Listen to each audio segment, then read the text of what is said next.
बढ़ते भौतिकवादी संस्कृति के साथ साथ आज हमारे समाज में पाश्चात्य सभ्यता जो है वो हावी होती जा रही है, खासकर युवाओं में, महिलाओं में और कुछ विशेष वर्गों में, और उसके साथ साथ ही सनातन संस्कृति का हास्य बनाया जा रहा है। हम इसी के साथ आपके सामने उपस्थित हैं विशेष चर्चा लेके, क्योंकि सनातन संस्कृति में एक विशेष महत्वपूर्ण विषय आता है ज्योतिष का। आज हमारे साथ मौजूद हैं पंडित दिवाकर त्रिपाठी पूर्वांचली, जो कि किसी परिचय के मोहताज नहीं है।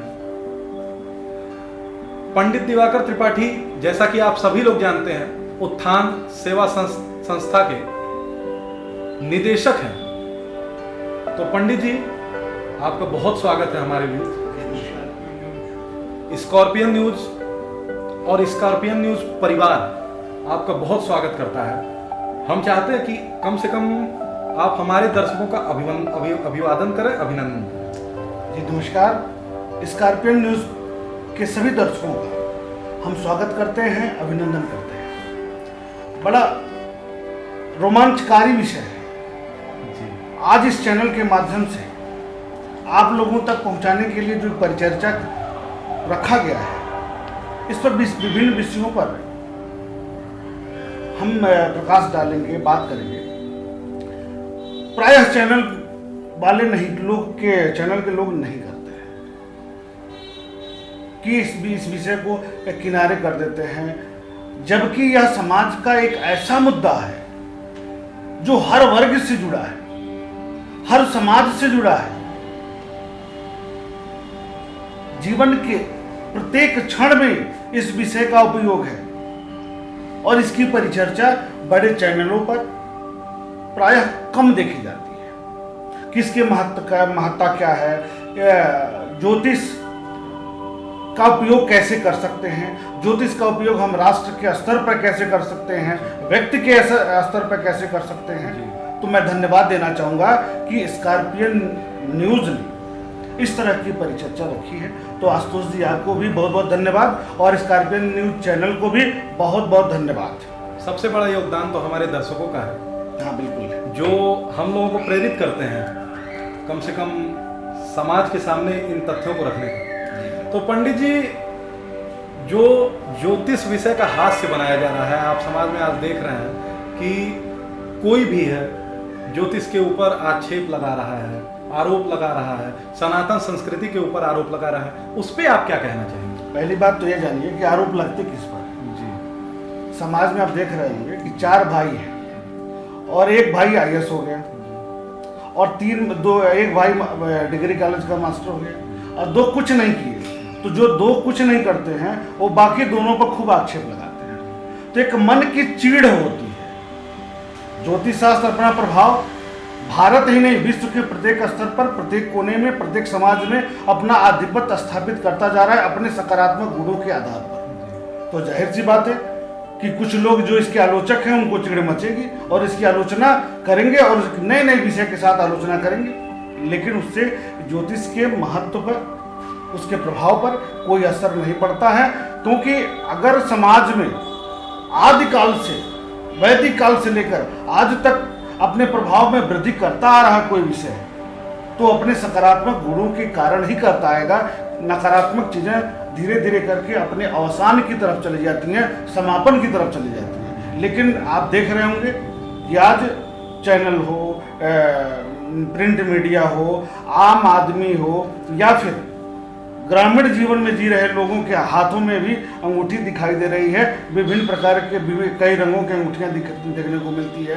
नेता से लेकर, अभिनेता से लेकर के, व्यापारी वर्ग से लेकर के एक सब्जी बेचने वाले भारतीयों के हाथ में भी अंगूठी देखने को मिलती है, जो इस तरफ इशारा कर रही है कि यह विधा अपने चरम की तरफ जा रही है। नहीं, खैर, तो हम तो पत्रकार हैं, हमारा तो विषय है कि दोनों तरफ के पक्षों को रखेंगे जी। तो क्या आपको नहीं लगता कि युवा वर्ग जो है या कुछ ऐसे वर्ग हैं जो आक्षेप लगा रहे हैं, जैसे आप इतना दावा कर रहे हैं ज्योतिष विषय को लेकर, तो क्या अभी तक कोरोना पे कोई गणना हो पाई है या सिर्फ दावे ही हैं, ऊपर हवा हवा ही है? ये बताएं। हाँ, बहुत बढ़िया विषय उठाया आप। पूरा विश्व परेशान है और सभी लोगों का ध्यान है कि ज्योतिष पर किसी ने कोई गणना नहीं की, किसी ज्योतिषी ने गणना नहीं की। पहली बात तो मैं यहाँ बताना चाहूँगा, बड़ा महत्वपूर्ण विषय है और हम दर्शकों को बताएंगे, हमारे जितने भाई बहन देख रहे हैं इस कार्यक्रम को, इसको जरा विचार करें। ज्योतिष शास्त्र वैदिक कालीन शास्त्र है, हमारे वेदों में वर्णित है। वेद का अंग कहा गया है, छठा अंग है, वेद का नेत्र है। ठीक, जब पहले गांव का व्यक्ति खेत बोने जाता था तो अक्षय तृतीया देखता था, शुभ मुहूर्त देखता था, अच्छा नक्षत्र देखता था कि बीज हम उस बीच में बोएंगे तो उपज बहुत अच्छी होगी। ठीक, कैसा वर्षा होगा, इस सब की गणना वैदिक कालीन समाज से ही होता आया है हमारे समाज में। तो इसका उपयोग कैसे होता जाएगा, कैसे सकारात्मक हो, अभी हम आएंगे आपको कि कौन गणना किया, कैसे गणना नहीं हुई। गणना हुई, बहुत सकारात्मक गणना हुई, लेकिन उससे पहले कुछ चीज़ों को जानना जरूरी है। पहली बात तो ज्योतिष शास्त्र एक ऐसा शास्त्र है जिसमें भारत सरकार द्वारा या किसी सरकारों द्वारा कोई अनुदान की राशि नहीं दी जाती है। कभी आपने सुना है? नहीं। लेकिन हम आपके चैनल के माध्यम से, आपके इस स्कॉर्पियन न्यूज के माध्यम से सरकार तक ये खबर पहुंचाना चाहते हैं कि इस विधा को, जो हमारा सनातन विधा है, वैदिक विधा है, इस पर कोई सरकारी सपोर्ट नहीं मिलता। फिर भी ज्योतिषी अपने व्यक्तिगत अध्ययन के आधार पर गणना करता है और समाज में आलोचना का पात्र भी बनता है और समाज द्वारा सहयोग भी उसको प्राप्त होता है।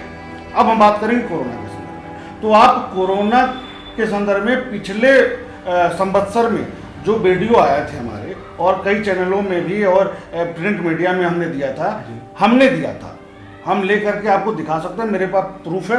जिस दिन कहिएगा आप ही के चैनल के माध्यम से या देश के किसी चैनल के माध्यम से मैं बताने को तैयार हूं कि हमने बताया था गणना करके कि जैसे ही बृहस्पति नीच राशि में जाएंगे या बृहस्पति पीड़ित होंगे तो देश में नहीं पूरे विश्व में लोगों के प्राण वायु संकट में होंगे। क्योंकि बृहस्पति का जो वैदिक शास्त्र है, वेद है, जो ज्योतिष पुस्तकों में लिखा हुआ है कि बृहस्पति जब भी पीड़ित होते हैं तो धर्म पर आक्षेप आता है, धार्मिक संस्थाओं पर व्यवधान आता है या उस पर लोग आक्षेप लगाते हैं और प्राण वायु संकट में पड़ता है। तो प्राण वायु संकट में पड़ेगा, इसकी गणना हुई थी। वायरस जन्य बीमारी के माध्यम से प्राण वायु संकट में पड़ेगा और असाधारण रूप से, बहुत ही नकारात्मक रूप से यह समाज में देखने को मिलेगा। इसकी गणना हमने ही किया था और लगभग 4 महीने पहले, और हम 4 नवंबर के बाद हमने कहा था 4 नवंबर 2019 के बाद से पूरे विश्व में त्रासदी की स्थिति उत्पन्न होगी, जो अभी फिर मैं बता रहा हूं कब तक रहेगा कोरोना। 15 जनवरी 2023 तक कहीं नहीं जाने वाला है, चाहे हम कोई वैक्सीन लगाते हैं, कोई दवाई का प्रयोग करें। हाँ, लेकिन प्रिकॉशन के तौर पर हमको पूरा सरकार के निर्देशों का पालन करना है। लेकिन गणना पर आक्षेप लगने दीजिए और हमें अगर बड़े मंचों पर सामने लाया जाए तो हम आपको रिपोर्ट दिखा सकते हैं, अपने भविष्यवाणियों को बता सकते हैं कि कैसे हम कोरोना के संदर्भ में भविष्यवाणी किए थे। आजकल ये भी विषय उठाया जा रहा है कि ज्योतिष शास्त्र जो है वो वर्ग विशेष के लिए बनाया गया है, किसी वर्ग विशेष पे प्रभावित है, या कुछ लोग ये कहते हैं कि ये कमाने का तरीका है। एकदम सही बात है जी, एकदम सही बात। देखिए, इसके पहले ही हमने उत्तर इसका दे भी दिया आपको कि एक वर्ग तक नहीं है, ये हर वर्ग तक है। पहला प्रयोग इसका कहाँ होता था? खेत बोने के समय, तो कृषक समाज में सबसे अधिक होता था। दूसरा, जैसे ही आप शहरों की तरफ जाएंगे तो व्यापारिक वर्ग में इसका प्रभाव था। कब था? कि जब हम दिवाली का पूजन करते हैं तो उस समय हम शुभ मुहूर्त देखते हैं, स्थिर लग्न देखते हैं, पूजन में राहु काल देखते हैं। गलत मुहूर्त में हम पूजा तो नहीं कर रहे हैं, व्यापार की शुरुआत तो नहीं कर रहे हैं, तो हम कृषक समाज में भी देख रहे हैं, ग्रामीण समाज में भी उसका उपयोग देखे। फिर जब शहर की तरफ आए व्यापारिक वर्ग में भी इसका हम देखें। आगे जाइए तो राजनीतिक क्षेत्र में जब लोग पर्चा दाखिला करते हैं तब भी लोग उसका प्रयोग करते हैं कि भाई अच्छे मुहूर्त में करेंगे तो हमको जीत अच्छे मतों से होगी। इसी तरीके से आप जाइए अभिनेता में फिल्म इंडस्ट्री में जाइए तो शुक्रवार के दिन पिक्चर का रिलीज होना, साथ में उसका मुहूर्त कब होगा उसके लिए भी मुहूर्त अच्छे समय कब देखते हैं, मुहूर्तों को देखते हैं, उसमें भी ज्योतिष का प्रयोग है। तो कोई ऐसा वर्ग छूटा ही नहीं देश में या विदेश में या समाज में जो इसका प्रयोग प्रत्यक्ष या अप्रत्यक्ष रूप से नहीं करता। चलिए, आपने तो बता दिया कि कोई वर्ग ऐसा बचा ही नहीं है, लेकिन साथ ही साथ मैं आपसे ये पूछना चाहता हूँ कि मान लीजिए एक किसान था, वो खेत अपनी बुआई करना था तो लग्न देखता था, स्थिर लग्न देखता था, आपने ऐसा बताया। क्या आज के समय में किसान को अगर लग्न देखना है तो आपने कहा सरकार कोई अनुदान नहीं दे रही है। सरकार यदि अनुदान नहीं दे रही है, आप सरकार से हमारे चैनल के द्वारा मांग कर रहे हैं या अपनी बातों को रख रहे हैं, मैं तो देख रहा हूं कि पिछले आए दिनों बाबा रामदेव सरकार के ही आदमी हैं जो आक्षेप उठा रहे हैं ज्योतिष पे। तो आप इस बात को रख के आपका क्या लाभ होगा? देखिए, बाबा रामदेव की तो बात नहीं करिए। बाबा रामदेव एक ऐसे प्राणी हैं देश में कि जिसकी आलोचना करते खुद वही काम करते हैं जी। जैसे उनके लिए डॉक्टर बहुत बुरा है, उनके लिए व्यापारी बहुत बुरा है, उनके लिए ज्योतिषी बहुत बुरा है, उसमें धर्म के से जुड़े लोग बहुत बुरे हैं। लेकिन वो करते क्या है, योग सिखाते सिखाते व्यापारी बन गए। योग एक विधा थी जो समाज सेवा के लिए थी। आप समाज सेवा करते कहाँ, जहाँ शिविर लगाते हैं वहाँ पैसा के लिए काम करते हैं। और वही एक डॉक्टर अगर करता है, हाँ कुछ डॉक्टर गड़बड़ है।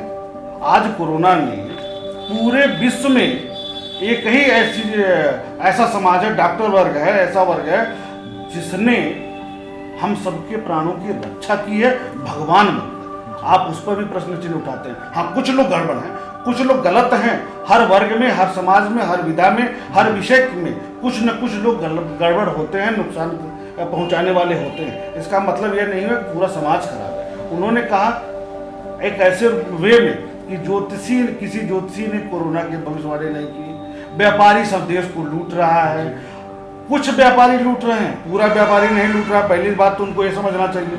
दूसरी बात, आप योग गुरु हैं तो फिर आप व्यापार क्यों कर रहे हैं? दूसरी बात, मैं उनके बारे में एक और अच्छी बात बताऊं, आप सब जानते भी हैं कि जब तक बीजेपी की सरकार नहीं आई थी तब तक उनके दवाओं का जो दाम था वर्तमान से 15 से 20% सस्ता था। जैसे सरकार बनी है 15 से 20% महंगा हो गया है। तो आप तो खुद व्यापार को बढ़ावा दे रहे हैं, व्यापारी हो गए हैं। अगर आपकी मनचाही सरकार थी तो आप सब्सिडी लेकर के आम जनमानस को और सस्ता करना चाहिए था आपको ना, फिर आप महंगा कैसे करते चले जा रहे हैं? तो बाबा रामदेव को तो छोड़िए, कुछ मानसिक स्तर पर उनको दिक्कत हो गई है उनकी। अगर वो हमसे खुलकर चर्चा करना चाहते हैं तो मैं तैयार हूँ ज्योतिष के संदर्भ में चर्चा करने के लिए। जिस भी एंगल से वो चर्चा करना चाहें एकदम मैं कर सकता हूँ। खैर दर्शकों, आरोप प्रत्यारोप का जो खेल है वो तो चलता ही रहेगा। जैसा कि आपने देखा, पंडित जी ने रामदेव जी के ऊपर आरोप लगाया और रामदेव जी ने सीधे ज्योतिष और डॉक्टरों और व्यापारियों के ऊपर आरोप लगाया। लेकिन अगर व्यक्तिगत रूप से आए ज्योतिष पे, तो क्या आपके द्वारा लोगों का भला कैसे होगा, या ज्योतिष के द्वारा, ज्योतिष के विधि के द्वारा आप कैसे लोगों का भला कर सकते हैं? ये हमारे दर्शकों को आप देखिए, हम तो कर सकते हैं। हम तो एक इस विधा के बहुत अल्प ज्ञानी व्यक्ति हैं। ज्योतिष शास्त्र के बहुत महान जानकार हुए हैं, बहुत अच्छे लोगों, बहुत बड़े बड़े लोगों ने समाज की सेवा भी की। ज्योतिष का प्रयोग हम बच्चे के जन्म से लेकर के जीवन के उत्तरार्ध तक हर स्तर पर कर सकते हैं, अगर उसके नियमों का पालन करें। ऐसा कोई बहुत कठिन नियम नहीं होता है, सामान्य नियम है। यदि कोई बच्चे का जन्म होता है, अगर उसकी कुंडली हम देख लेते हैं तो उसकी दिशा और दशा जान लेते हैं कि यह व्यक्ति, यह लड़का आगे चल करके किस दिशा में बहुत अच्छा कर सकता है। जैसे हमने देखा, कुंडली देखे हम और हमने देख लिया किसी कुंडली में प्रशासनिक क्षमता बहुत अच्छी आ रही है, तो शुरू से ही उस दिशा में उसके प्रोत्साहित करेंगे और हम कहेंगे कि भाई अपनी पूरी ऊर्जा इस दिशा में तुम लगाओ, और उस दिशा में बहुत शीर्ष स्थान को प्राप्त करेगा।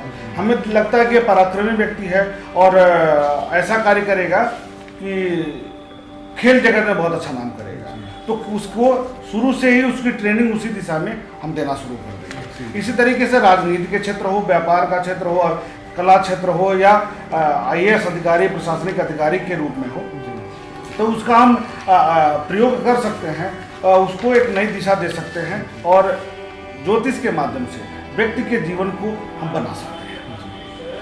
तो पंडित जी, आपने तो कह दिया ज्योतिष के योग से या ज्योतिष के उपयोग से आप लोगों का जीवन या कोई भी ज्योतिषी जो है विद्वान वो लोगों का जीवन बना सकता है, ठीक है, लेकिन जो कोरोना आया हुआ है उसके लिए क्या उपाय करें लोग ताकि अपने घर में कम से कम सुरक्षित रहें और अपना जो कार्य है वो भी कर सकें। देखिए, पहली बात तो इस देश में है, अगर हम ज्योतिष को भी जोड़ देते हैं तो जैसे व्यक्तिगत ज्योतिष होता है कि एक व्यक्ति की कुंडली देख करके उसके जीवन के बारे में हम बताते हैं, समाज की भी कुंडली होती है, देश की कुंडली होती है, पूरे विश्व की कुंडली होती है। जैसे सूर्य ग्रहण लगता है, चंद्र ग्रहण लगता है तो उसका पूरे विश्व पर भी प्रभाव पड़ता है, देश पर भी उसका प्रभाव पड़ता है, समाज पर भी प्रभाव पड़ता है, साथ में उस व्यक्ति विशेष पर भी प्रभाव पड़ता है, ठीक। तो जब कोरोना वैश्विक स्तर पर आ चुका है तो सरकार के निर्देशों का पहले तो हमें पालन करना चाहिए, लेकिन हम उन लोगों के लिए एक संदेश देंगे, अपनी जन्म कुंडली खोलिए, जन्म लग्न वाला, जन्म लग्न विशेष करके खोलिए, राशि की बात मैं यहाँ नहीं कर रहा हूँ। अगर आपकी जन्म कुंडली में जन्म लग्न पता है और चौथे, छठे, आठवें, 12वें और दूसरे भाव में बृहस्पति बैठे हुए हैं और वर्तमान में भी इन्हीं जगहों पर कहीं गोचर कर रहे हैं, इसको आप देख सकते हैं, तो आप देखिएगा वह व्यक्ति कोरोना से प्रभावित जरूर हुआ है। मैं तो कहूँगा 90% लोगों में देखिए तो लोग प्रभावित हुए हैं, और अगर चौथे, आठवें और छठे में गोचर कर रहा है और मूल कुंडली में भी है तो उस व्यक्ति के लिए बहुत अनिष्टकारी हो सकता है कोरोना। तो पहले इसको देख करके यही सतर्क हो जाए, जिसके में यह योग है वह पूरा बचने का प्रयास करे और सरकार के निर्देशों का पालन विशेष तौर पर करे, जिससे वो बच जाएगा। तो ऐसे ज्योतिष के विधा से या विधि से हमारे दर्शक और जो भी लोग हैं वो अपनी सुरक्षा कर सकते हैं, लेकिन आप हमारे दर्शकों को ये बताएंगे कि ज्योतिष में रुचि आपकी कब से बढ़ी? व्यक्तिगत सवाल है हालांकि, जी, लेकिन आपकी रुचि कब से बढ़ी और आप इस ज्योतिष जगत से कैसे जुड़े? देखिए, कुछ चीजें होती है जो सीख कर आती है जी, कुछ चीजें होती हैं जो ईश्वर प्रदत्त होती है जी। जैसे आप देखते होंगे ना कि 5 साल का बच्चा आया और कंप्यूटर की तरह वो बोलने लगा, जी, ठीक है, तो ये गॉड गिफ्टेड है, मतलब ईश्वर का प्रदत्त चीजें हैं। जब हम शुरू से देख रहे थे, हम तो पढ़े इलाहाबाद विश्वविद्यालय से पीजी किए, पीएचडी भी हमारी है समाज शास्त्र में, वर्तमान भारतीय समाज और ज्योतिष शास्त्र विषय पर। हम एलएलबी के छात्र भी रहे हैं। हमारा चयन डिप्टी जेलर के पद पर भी हुआ था, लेकिन लंबाई हमारी कम है इसलिए ज्वाइनिंग नहीं हो पाई थी। तो अध्ययन के जब हम प्रयागराज में थे, इलाहाबाद में थे, तो उस बीच में छात्रों के बीच में एक कहीं न कहीं से जुड़ाव रहता है। प्राय ज़्यादातर लोग ज्योतिष के क्षेत्र से जुड़े, मतलब उसमें ध्यान देते हैं, रुचि रखते हैं। तो हमारा भी रुचि बढ़ा और पहले से भी चीज़ें कुछ जब बोलते थे, हमें याद है कि हाई स्कूल में थे या 8 में थे, तो उस समय जब हम कुछ बोलते थे घर के आसपास से लोगों पे तो वो चीज़ें हो जाती थी। अच्छा। तो बाद में जब हम प्रयागराज में पहुँचे तो वहाँ पर धीरे धीरे मतलब अपने आप चीज़ें निकल कर आने लगी और थोड़ा सा अध्ययन किए, थोड़ा फिर लगा कि नहीं इस विषय में बहुत अच्छा हो सकता है। लोगों को बताया कि नहीं आपका चयन हो सकता है, जिस पद के लिए बताया उस तरह का चयन होता गया। आप हमारे फेसबुक आईडी पर जाइए, यूट्यूब पर जाइए तो बहुत लोग कमेंट भी किए हैं और अपना पोस्ट भी डालते हैं, जिनको जो पद बताए वो सेलेक्ट भी हो, उस विषय में चयनित भी हो। तो धीरे धीरे करके एक प्रोसेस के रूप में लगभग 15 से 18 वर्ष हो गए इस दिशा में, क्रमशः इस स्थान पर समाज में लोग हमको या विशेष करके प्रयागराज की धरती से जुड़े जो छात्र बंधु हमारे हैं, मित्र हैं, उन लोगों का सपोर्ट बहुत ज़्यादा मिला और उनको हम जितना भी सहयोग देना चाहें हम अपने स्तर पर किए भी। अब आज देख रहे हैं कि लगभग कोई ऐसा जिला नहीं बचा होगा जहाँ पर हमारे परिचित, मैं शिष्य तो कहता ही नहीं किसी को, सब मेरे छोटे बड़े भाई हैं, सभी वे हमसे बहुत अच्छे तरीके से जुड़े हुए हैं। तो धीरे धीरे करके लगभग 15 से 18 वर्षों में हमें यहाँ तक पहुँचने में लगा। और कैसे आया इसको हम बहुत स्तर नहीं बता सकते, क्योंकि इसकी जब कक्षा 8 में थे, हाई स्कूल में थे, तब से कुछ चीज़ें गॉड गिफ्टेड आई, तो हम कैसे बता सकते हैं कि कैसे आई है लक्ष्य। लेकिन ये कहीं न कहीं से ईश्वर का की ही कृपा है हमारे पर कि ये चीज़ें यहाँ तक आई हैं। हाँ, वो ऐसा नहीं, कहीं ना कहीं ईश्वर की कृपा। हाँ, हम तो ज्योतिष को, चूँकि ज्योतिष मानते भी हैं तो ग्रह नक्षत्रों को भी मानते हैं और आशीर्वाद को भी मानते हैं, तो भगवान का कहीं न कहीं आशीर्वाद है, इसको मानते हैं। तो दर्शकों, आज हमारा और हमारे दर्शकों से पहला परिचय था। हमने जाना कि कोरोना कब, कैसे, क्यों समाज में हावी हुआ, कैसे जाएगा, कब तक जाएगा, अन्य चीज़ें भी हमने जानी।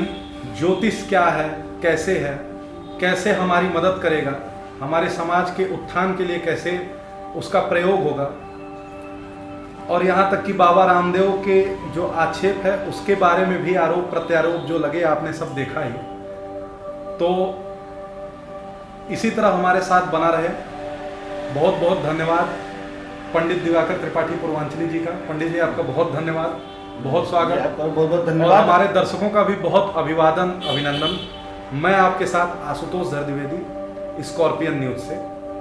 पंडित जी अगर आप कुछ आखिरी में कुछ कहना चाहते हैं तो हमारे दर्शकों से कहें। देखिए, पहली बात तो दर्शक नहीं कहूँगा, ये हमारे लिए देवता भी हैं। नहीं, बिल्कुल, क्योंकि इनका आशीर्वाद हम सब के लिए बहुत प्रभावी रहता है।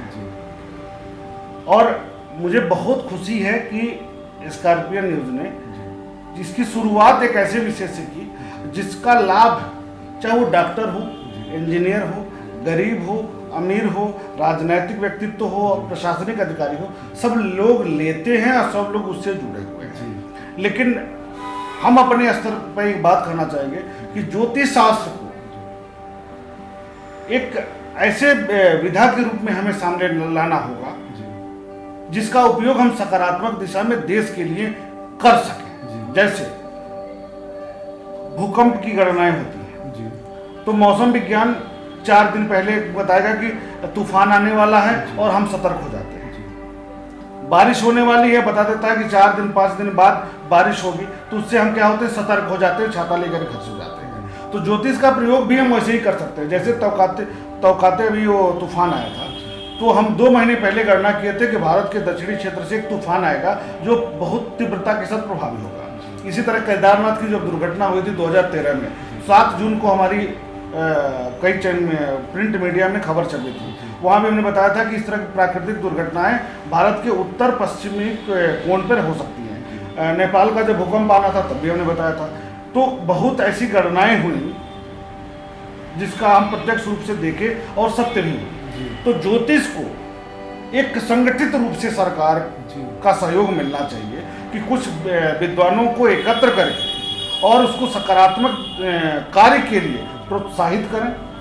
पुरानी गणनाओं के आधार पर भविष्यवाणी करें कि इस तरह की घटनाओं की पुनरावृत्ति हो सकती है और कहाँ हमें सतर्क रहना है इसको लेकर के। तो मैं यही निवेदन करूंगा सरकार से और आम जनमानस से भी कि आप सब इसका समर्थन करिए कि हमारा ये सनातन जो विधा है, वैदिक विधा है, ये शीर्ष पर आए और विश्व का प्रतिनिधित्व करे। तो दर्शकों, इसी के साथ हम आपसे विदा लेते हैं। बहुत बहुत धन्यवाद और आपका अभिनंदन और अभिवादन। जी नमस्कार। नमस्कार।